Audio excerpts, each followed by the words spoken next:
بسم اللہ الرحمن الرحیم۔ اردو ادب کے بارے میں یہ ہمارے 4واں لیکچر ہے۔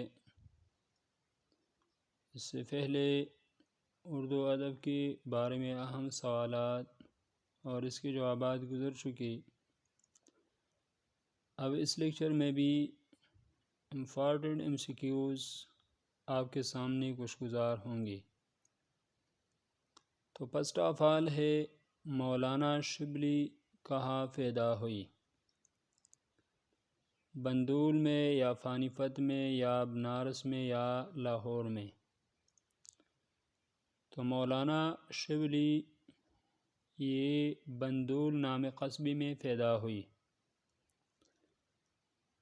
اگر صوبے کے بارے میں پوچھا جائے تو یوفی نام صوبے میں پیدا ہوئی، اور اگر ضلع کے بارے میں پوچھا جائے کہ مولانا شبلی نعمانی کس ضلع میں پیدا ہوئی تو اعظم گڑھ میں پیدا ہوئی۔ یہاں قصبے کے بارے میں سوال ہے تو ضلع بھی نہیں ہے اور اسی طرح صوبہ بھی نہیں، تو یہ بندول قصبے کا نام ہے۔ بندول نام قصبے میں پیدا ہوئی۔ سوال نمبر 2 ہے، مولانا شبلی کے باپ کا کیا نام تھا؟ تو مولانا شبلی نعمانی کے باپ کا نام حبیب اللہ تھا۔ آپشن جیم درست ہے۔ سوال نمبر 3 ہے، ترکی حکومت نے انہیں کس تمغہ سے نوازا؟ تمجیدیہ یا مجیدیہ یا شجاعت یا نشان حیدر؟ تو ترکی حکومت نے انہیں مجیدیہ کا تمغہ سے نوازا، اور انگریز حکومت نے مولانا شبلی کو شمس العلماء کا خطاب دیا۔ سوال نمبر 4 ہے، شبلی نے کس نام سے مدرسہ قائم کیا؟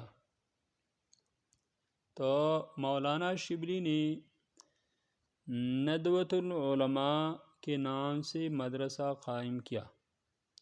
آپشن جیم درست ہے۔ سوال نمبر 5 ہے، اعظم گڑھ میں کس نام سے ایک علمی اور تحقیقی ادارہ قائم کیا؟ تو دارالکتب ہے، دارالافتاء ہے، دارالمفتین ہے یا دارالمصنفین ہے؟ تو اعظم گڑھ میں دارالمصنفین نامی ایک علمی اور تحقیقی ادارہ قائم کیا۔ سوال نمبر 6 ہے، مولانا شبلی کا سب سے بڑا کارنامہ کیا تھا؟ سیرت النعمان یا سیرت النبی یا الفاروق یا المامون؟ تو مولانا شبلی کا سب سے بڑا کارنامہ سیرت النبی کی تصنیف کرنا تھا۔ سوال نمبر 7 ہے، شبلی نے کتنی جلدیں لکھی تھی کہ موت نے قلم ہاتھ سے چھین لیا یعنی وفات پائی؟ تو مولانا شبلی نعمانی نے 2 جلدیں لکھی تھی کہ مولانا شبلی نعمانی وفات پائی۔ سوال نمبر 8 ہے، مولانا شبلی کی کس نامور شاگرد نے بقیہ 4 جلدیں مرتب کی؟ تو مولانا شبلی نعمان کے نامور شاگرد سید سلیمان ندوی نے بقیہ 4 جلدیں مرتب کی۔ اور اسی طرح سوال بھی آ سکتا ہے کہ مولانا شبلی کے شاگرد سلیمان ندوی نے کتنی جلدیں مرتب کی؟ تو 4 جلدیں۔ یہ سوال ہے اور اس کے 2 سٹیٹمنٹس بن سکتے ہیں۔ سوال نمبر 9 ہے، مولانا شبلی نے کب وفات پائی؟ تو مولانا شبلی نعمانی نے 1914 میں وفات پائی۔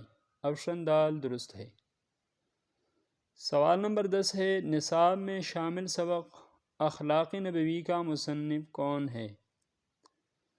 تو نصاب میں شامل سبق اخلاق نبوی صلی اللہ علیہ وسلم کا مصنف شبلی نعمانی ہے۔ یہ تو مولانا شبلی نعمانی کے بارے میں اہم سوالات تھے، اور مولانا شبلی نعمانی رحمۃ اللہ علیہ کے اور بھی بہت سے تصانیف ہیں، جیسے امام غزالی رحمہ اللہ کے بارے میں ایک کتاب لکھا ہے، اسی طرح الفاروق ہے، المامون ہے، سوانح مولانا روم ہے، سفرنامہ روم و مصر و شام ہے، سیرت النعمان ہے، اورنگزیب عالمگیر پر ایک نظر، شعر العجم، موازنہ انیس و دبیر وغیرہ یہ مایہ ناز تصانیف ہے مولانا شبلی نعمانی کی۔ اب مختصراً الطاف حسین حالی کے بارے میں چند اہم MCQs ہے جو ایٹ آرٹسٹ کے لیے بہت اہمیت کے حامل ہے۔ جیسے پہلے لیکچر میں الفاروق اور المامون یہ اس کی تصنیف ہے، تو یہ ایٹ آرٹسٹ 2017 میں بھی آئے تھے اور 2021 میں بھی یہ سوالات پوچھی گئی تھی۔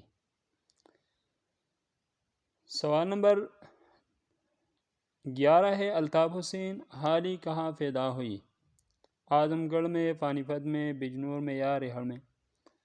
تو الطاف حسین حالی پانی پت میں پیدا ہوئی۔ یہ اہم سوالات ہیں جو ایٹ آرٹسٹ میں آتے رہتے ہیں۔ سوال نمبر 12 ہے، الطاف حسین حالی کی والد کا کیا نام تھا؟ تو الطاف حسین حالی کے والد کا نام عزت بخش تھا۔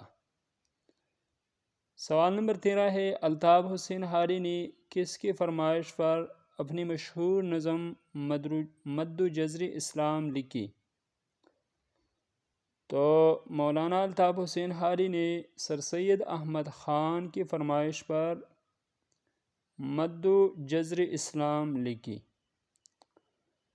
سوال نمبر 14 ہے، مد جزر اسلام کس نام سے مشہور ہوئی؟ تو مد جزر اسلام یہ مسدس حالی کے نام سے مشہور ہوئی۔ سوال نمبر 15 ہے، کس کو اردو کا پہلا باقاعدہ تنقید نگار تسلیم کیا جاتا ہے؟ تو اردو کا پہلا باقاعدہ تنقید نگار یہ مولانا الطاف حسین حالی تسلیم کیا جاتا ہے۔ آپشن با درست ہے۔ سوال نمبر 16 ہے، مقدمہ شعر و شاعری کس کی تصنیف ہے؟ غالب کا یا نذیر احمد کا یا شبلی یا حالی کا؟ تو مقدمہ شعر و شاعری یہ الطاف حسین حالی کی تصنیف ہے، اور اس کے علاوہ حیات سعدی ہے، یادگار غالب ہے، حیات جاوید ہے، طبقات الارض اور دیوان حالی یہ مولانا الطاف حسین حالی کی مشہور تصانیف ہے۔ سوال نمبر 16 ہے، 1857 کے ہنگامے میں کس کے تحریک میں شمولیت اختیار کی؟ تو 1857 میں سر سید احمد خان کے تحریک میں شمولیت اختیار کی۔ سوال نمبر 17 ہے، نصاب میں شامل سبق اسلام میں گداگری کی مذمت کا مؤلف کون ہے؟ تو نصاب تعلیم میں شامل سبق اسلام میں گداگری کی مذمت کا مؤلف مولانا الطاف حسین حالی ہے۔ سوال نمبر 18 ہے، سر سید احمد خان کہاں پیدا ہوئی؟ تو سر سید احمد خان یہ دہلی میں پیدا ہوئی۔ سوال نمبر 19 ہے، سر سید کو سر کا خطاب کس نے دیا؟ تو سر سید کو سر کا خطاب انگریزوں نے دیا۔ سوال نمبر 20 ہے، علی گڑھ کالج کس نے قائم کیا؟ تو علی گڑھ کالج یہ سر سید احمد خان نے قائم کیا۔ اور سر سید احمد خان کی وفات کے بعد 22 سال بعد اس کا نام بدل گیا مسلم علی گڑھ کالج۔ سوال نمبر 21 ہے، وہ پہلے نثر نگار کون ہے جو انگریزی زبان و بیان سے متاثر ہیں؟ تو یہ سر سید احمد خان ہے۔ سر سید احمد خان وہ پہلے نثر نگار ہیں جو انگریزی زبان و بیان سے متاثر ہیں۔ سوال نمبر 22 ہے، آثار السنادید کا مصنف کون ہے؟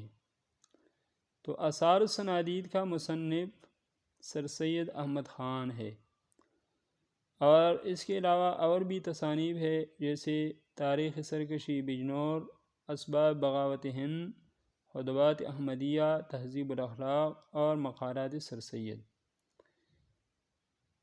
ایٹا ٹیسٹ میں یہ سوال آیا تھا کہ تہذیب الاخلاق کا مصنف کون ہے؟ تو یہ سر سید احمد خان ہے۔ ایسے سوالات کو ضرور یاد کرنے چاہیے، اور خصوصاً اردو کے تصانیف کے بارے میں معلومات حاصل کرنی چاہیے کہ اس کتاب کا مؤلف کون ہے، اس کتاب کا مصنف کون ہے، وغیرہ وغیرہ، جائے پیدائش، مصنف کی جائے پیدائش، اس کے باب کے نام وغیرہ وغیرہ، یہ ذہن میں رکھنی چاہیے۔ سوال نمبر 23 ہے، سر سید احمد خان کب وفات پائی؟ تو سر سید احمد خان نے 1898 میں وفات پائی۔ سوال نمبر 24 ہے، سر سید کہاں دفن ہیں؟ تو سر سید احمد خان مسلم علی گڑھ کالج میں دفن ہے، مسلم علی گڑھ کالج کی مسجد کے پہلو میں دفن ہے۔ سوال نمبر 25 ہے، اور یہ ہمارے آخری سوال ہے، نصاب میں شامل سبق قومی اتفاق کا مصنف کون ہے؟ ایسے سوالات ایٹاڈس میں آتے رہتے ہیں۔ تو نصاب میں شامل سبق قومی اتفاق کا مصنف سر سید احمد خان ہے۔ دوستو، یہ تھی آج کی ویڈیو، ملیں گے انشاءاللہ نیکسٹ ویڈیو کے ساتھ۔ اگر آپ کو ہماری ویڈیو اچھی لگی ہو تو پلیز لائک، شیئر اور ہمارے چینل کو سبسکرائب کریں، بیل آئیکن کا نشان دبائیے تاکہ آپ کو ہمارے آئندہ نئی آنے والی ویڈیوز کا نوٹیفیکیشن مل سکے۔ شکریہ، اللہ حافظ۔